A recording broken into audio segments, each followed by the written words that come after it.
Hi everyone.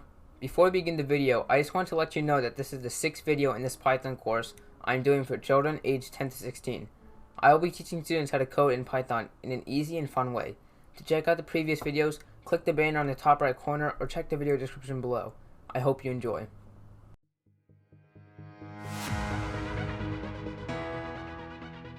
In the last video, we talked about the many different ways of manipulating and using strings.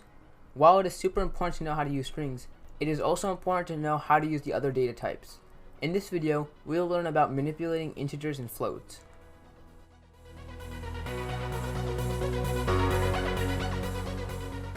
Since integers and floats are numbers, what are the main ways we can change numbers? Well, just like in real life, we can use addition, subtraction, multiplication, and division. Let's first take a look at addition and subtraction. We can use Python as a calculator and display the answers to simple math equations using the print command.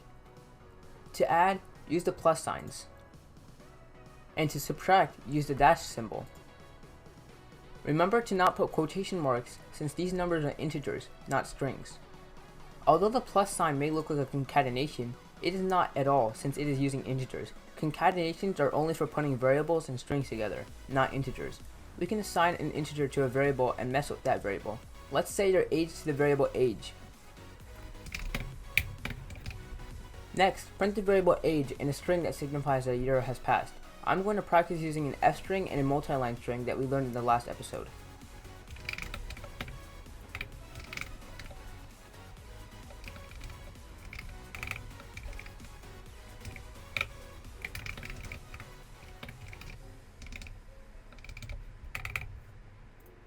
Now, run a print command of the new age, so age plus 1.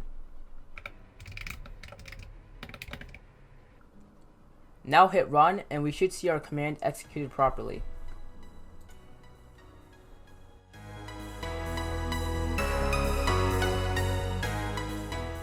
Now I'm going to talk about multiplication and division. Multiplication is the same as addition and subtraction, except you use the asterisk star symbol that looks like this. But division gets a bit trickier. There are two different symbols you can use to signify division, the slash and the double slash. The slash returns the answer as a float. The double slash returns the answer as an integer. For example, if we divide 3 into 18, we should get 6. But if we use the single slash, we will get 6.0, since that is a float. If we use the double slash, we will get 6. This is important to know since if we do use the double slash, it could give us the incorrect answer. Let's divide 17 by 9 using the single slash.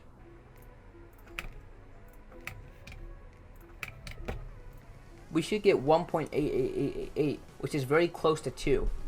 However, if we use the double slash, we will only get 1, meaning that the double slash will not round up at all, and could possibly give us the incorrect answer.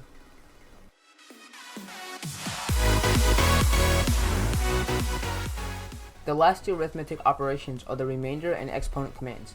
The remainder command can be used with the percent symbol, and will give you the remainder for a division statement.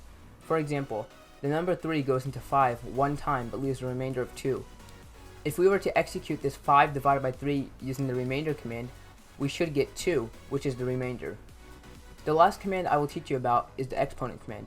Most of this information will only make sense if you have learned about exponents, so feel free to skip if you have no idea what I'm talking about. The exponent command can be executed using 2 asterisks, and basically works like the first number to the power of the second number. Let's do a really quick one such as 8 to the power of 2.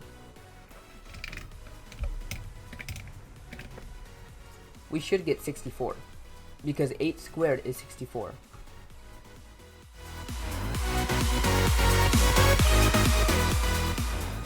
Alright guys, so in this video we learned about a multitude of different arithmetic operations we can use for integers and floats.